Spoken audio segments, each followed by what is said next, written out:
en gros, laisser le groupe faire en gros pas de l'autodiagnostic, pas du diagnostic, c'est-à-dire c'est eux qui font dire le constat de la situation.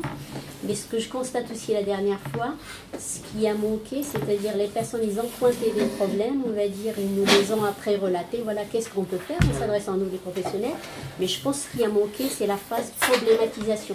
Oui. Chercher qu'est-ce qui pose vraiment. Je pense, hein, je ne sais pas, Guillaume, qui était aussi.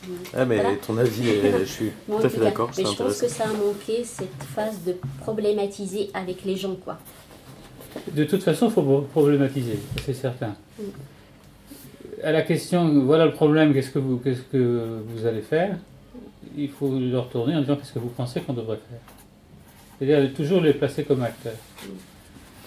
La nuance que je ferais, c'est qu'il faut les laisser effectivement, non pas diagnostiquer, parce qu'ils ne parlent pas d'une connaissance empirique systématisée, comme en médecine, mais beaucoup plus d'une connaissance un peu diffuse, dont ils n'ont pas forcément conscience eux-mêmes qu'ils ont cette connaissance.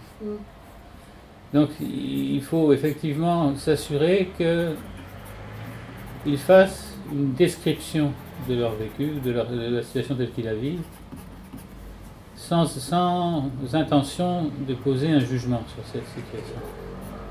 Simplement la décrire.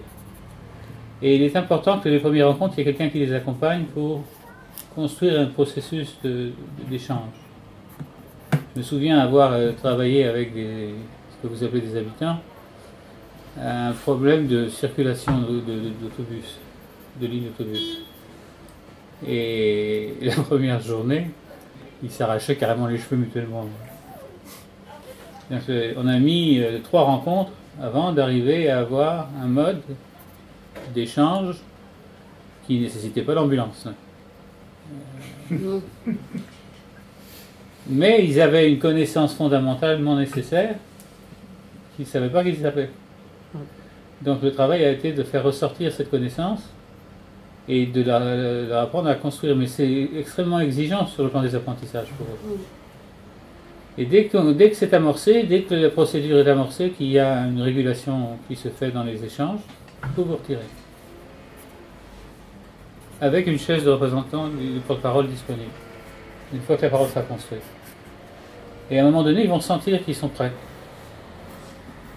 Ils viendront à 1 ou à 2 ou à 3 et puis ils porteront la parole. Mais la problématisation, elle doit se faire jusqu'à l'opérationnalisation. C'est-à-dire jusqu'à ce que le problème soit décrit en termes d'opération. Comment faire en sorte que tel genre de choses se réalise.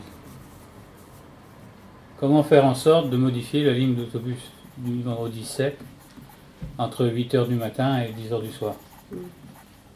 Ça devient très opérationnel. Quelle est la première étape? C'est rencontrer les gens, comment faire en sorte d'obtenir un rendez-vous avec la société de transport. La première étape, c'est de préparer le rendez-vous.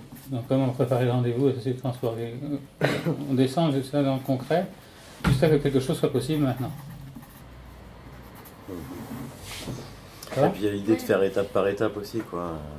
On peut projeter un plan, mais après il faut qu'il soit évolutif au fur et à mesure, il va réévoluer, il faut qu'on se donne cette liberté-là aussi, quoi, j'ai l'impression. Le plan n'a que fonction de direction. Ouais, d'orientation. Oui, d'orientation. Ouais. Mais c'est sûr que le piège consiste à vouloir leur expliquer toute la logique qui est derrière. Oui. Mais c'est rarement nécessaire. Oui. Oui. Puis comme disait Julien, la meilleure façon de leur montrer ce que c'est le droit d'agir, c'est d'en faire. C'est l'action. Que si vous en faites, ils vont vous poser des questions. Tiens, il y a ça qui a changé, il y a cette façon de faire, etc. Comment ça se fait?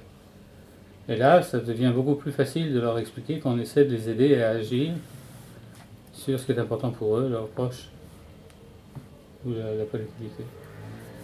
C'est vrai que ce qu'on avait imaginé du coup avec d'autres professionnels, avec les professionnels de la prévention spécialisée, de construire un espèce de label comme ça, en disant bah, ces jeunes-là, on les connaît, on les suit, on sait qu'ils sont prêts à se lever le matin, à être là à l'heure et à tirer le plus grand profit de ce stage. Mais après, ouais, en fait, finalement, on ne l'a pas mis en place parce que c'était compliqué, parce qu'il fallait mettre toute une structure en place pour prouver ça, leur valeur et leur capacité. On sent qu'on lutte quand même contre des montagnes, quoi. la vision qu'on peut avoir, enfin je parlais tout à l'heure des visions médiatiques, quoi, du jeune de quartier, a fortiori qui est de couleur, qui est d'origine de l'immigration, etc., qui est son style vestimentaire, enfin tout en lui de l'extérieur pour le personne qui le connaît pas. Renforce le message médiatique. Voilà, et renforce aussi la méfiance et le peu de confiance. Alors après, oui, ça va être des gens comme nous, ou les petits entrepreneurs du quartier, le Franprix du coin, le magasin de proximité du coin, le petit épicier, etc., qui vont prendre ces jeunes stagiaires, et encore, parce que même dans le quartier... comme tu l'as dit, c'est un pansement, quoi. On a fait une session de porte-à-porte pour voir un peu cette idée de collectif, est-ce que ça parlait aux gens. Et en fait, en allant faire ce porte-à-porte, avant de parler de collectif, on leur demandait de nous parler de ce qui est important pour eux et de ce qui va, ce qui va moins. Et c'est vrai que souvent, ce truc, c'est les jeunes, quoi. Enfin, ouais, les jeunes, donc ils occupent les halls d'immeubles, ils vendent de la drogue, ils consomment de la drogue, ils urinent dans les ascenseurs, enfin voilà, tout un tas de trucs, mais vraiment... J'ai l'impression que le jeune, c'est le bouc émissaire de tous les problèmes, quoi, mais y compris d'ailleurs, quelle que soit la catégorie, si tu veux, socio-professionnelle, ou l'origine culturelle, etc., quoi. Et c'est vrai que là, on sent quand même qu'on doit lutter contre des montagnes, quoi. D'autant plus que le problème n'est pas opérationnalisé. À toutes les questions du comment, il faut faire précéder un pourquoi. Comment faire en sorte que les jeunes, pourquoi faire en sorte que les jeunes? C'est-à-dire, qu'est-ce qui nous pousse, qu'est-ce qui nous motive, sur quelle définition du problème on est? Et très souvent, on prend comme une évidence comment empêcher les jeunes de vendre du crack. Pourquoi empêcher les jeunes de vendre du crack? Qu'est-ce que ça pose comme problème? À qui? Quels sont les enjeux? Quels sont nos enjeux à nous dans cette affaire-là? Il faut vraiment y aller dès le départ à un niveau très basique. Et se méfier de ses propres enjeux, parce que très souvent on se présente à soi-même comme une personne neutre. Alors qu'on est tout sauf neutre. Ouais, bien sûr. Et les enjeux, c'est simple, c'est qu'est-ce que je veux obtenir, qu'est-ce que je veux éviter. Vous avez juste à croiser les acteurs, qu'est-ce qu'ils veulent obtenir, qu'est-ce qu'ils veulent éviter, vous allez arriver à un champ des possibles.